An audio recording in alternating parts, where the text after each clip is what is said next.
Joining us on our Call One Answer line, he is director of the Center for the Study of Violence at Georgetown University and a returning expert to the John and Amy Show.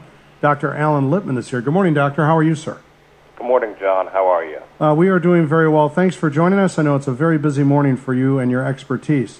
I know a lot of deeply religious people who have not been radicalized in any way, shape, manner, or form. What do you suppose, and I know it's conjecture, we may never be able to get inside either one of these guys' heads, obviously, one in particular, but what do you suppose turned them? I mean, do you see a pattern here? Is this something that you would have predicted, knowing their histories? Well, I do see a pattern, and I think we have to distinguish in that pattern between the older brother, Tamerlan, and the younger brother, Jahar. Now, look, they're both responsible, but we're trying to figure out what happened here. Tamerlan came to the United States at 20 years old, so he had already spent a tremendous amount of time in Czechnya and Dagestan. And as he said, I don't have a single American friend. I don't even understand them. He was violent. He was arrested for a domestic assault and battery charge against his girlfriend in 2009. And it was Tamerlan, not Jahar, who 2 years before the bombings underwent, according to all accounts, even according to his aunt and to his mother, a extreme change to radical Islam. In fact, as some of your listeners may know, he was such a changed radical that he was suspected by Russia of being a follower of radical Islam and asked the FBI to investigate prior to his travel to Czechnya and Dagestan in January of 2012 for 6 months. They thought that he was going to join up with terrorist groups. So, you know, you have a guy, Tamerlan, who was angry, who had already shown signs of violence, who had not assimilated to the country, who felt, as the uncle said so pungently and powerfully, that he was a loser, that he had failed. And, you know, Chechnyans are angry at Russia, not the United States. But Tamerlan was angry at the United States. So do you think and Tamerlan... He expressed it to neighbors and friends. Right, Yeah, go ahead. Do you think Tamerlan brainwashed his younger brother then, and we should be lenient on him because of that? No, I think that Jahar is responsible for his actions. There's no signs of mental illness. Now, in trying to understand this, you know, it's very clear. Everyone that has been spoken with, friends, acquaintances, teachers, relatives, have clearly made the case that because Jahar came to the United States at 8 years old, and by all accounts since then, he was more assimilated, more involved, more adapted. Friends described him as not religious. One Muslim acquaintance urged him to join the Muslim Students Association, and he refused. He was not a religious guy, but the key here is that he was tremendously under the influence of his brother. And when their father left to return to Dagestan 1 year before the bombings, he was even more under the brother's influence. He was described as worshiping his brother. And what it looks like at this point is that he was very reliant on his brother. He had adapted this kind of gangster, slightly gangster kind of image, and felt as if he couldn't turn away from it. But if you watch the actual videos of the marathon, you know, he's walking 1 foot behind his brother. His brother is ready to do the job. He is somewhat more uncomfortable with it. Nonetheless, there's no indications that he was not aware of what he was doing. And so, you know, he is responsible for his actions. There's no question about it. It's just we want to understand what happened here, and it seems as if Tamerlan Tsarnaev was the leader, by all accounts, of this terrible and horrific bombing, and Jahar was a willing accomplice, but clearly influenced by his brother. Tamerlan would have done it without Jahar. Jahar wouldn't have done it without Tamerlan. That's a very good point. That's a great distinction. Not that it's maybe a mitigating factor in the sentence down the line. I don't know if it's a mitigating, because what he did is horrible. Yeah, I agree. The fact of the matter is what he did is horrible. But I take your point, John. There's a distinction between the two in terms of who was leading this act. But, you know, accomplices also participate in the act. If radical Islam is so poisonous, how can we delicately, and while not stepping on somebody's rights, how can we identify those who adhere to it and try to offer up some corrective procedures?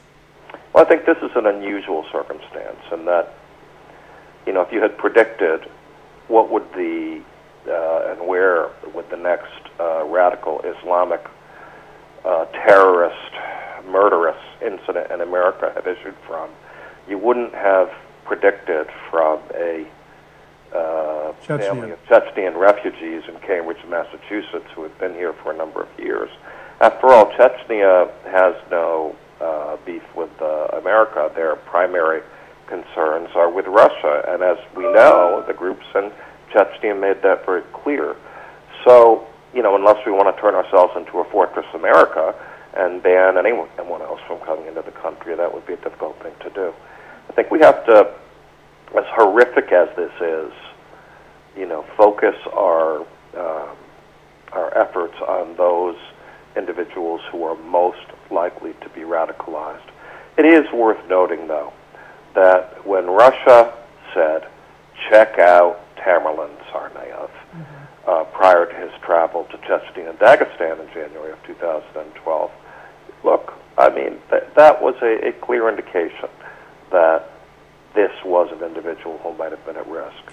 Talking here with Dr. Alan Lipman. He is the director of the Center for Study of Violence at Georgetown University. So, Doctor, what motivated Tamerlan to do this? Was it his desire for attention? Was he angry about a political issue, or a little bit of both?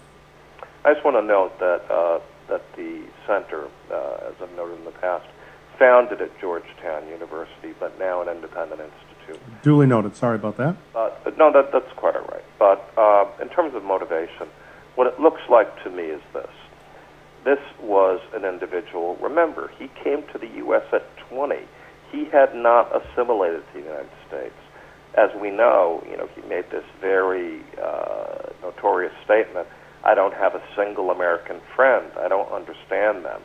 He was described by neighbors as ranting against the United States and their efforts in Afghanistan, and that the Bible is a cheap copy of the Quran.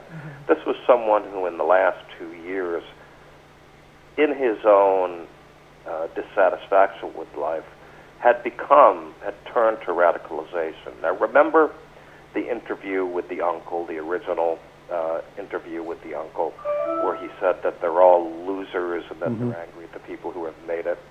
In my view, he was talking about Tamerlan, and what he was saying was that this is an individual who is angry, as we see in the domestic assault, who is dissatisfied with his American life, where he obviously didn't fit in, as even the mother and the aunt both underlined.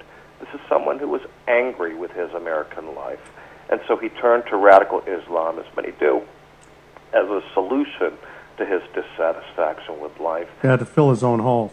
Doctor, I wanted to kind of pivot here and get your take on how this kind of culture of fear that I think is kind of promoted now in the United States, and maybe that's because of a 24-hour news cycle, and we just sit there and we're mesmerized by these pictures and developments. Do you think this constant culture of fear and terror is corrosive to us as a society overall? Yes, there's no question about it. Look, the fact of the matter is, it's a great question, by the way, John, it needs to be asked. The fact of the matter is this. This is a horrific, tragic act, and God knows all of us have felt every day for these three. Oh, God, those victims are just horrible.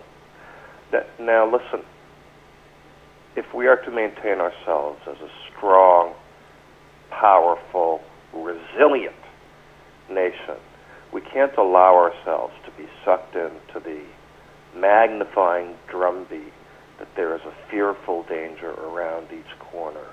There is not. There will be in our nation, and as we become more connected to the world around us, incidents like this. There's simply no turning away from it, despite our very best efforts as a nation, and we should make those to protect ourselves against it. But Boston has provided the example. Boston strong. Strength, resilience, rapid response, honoring the people who protected us, honoring the victims, and then a strong determination to return to our lives. We must live as Americans in spite of the random, horrific incidents like this that occur.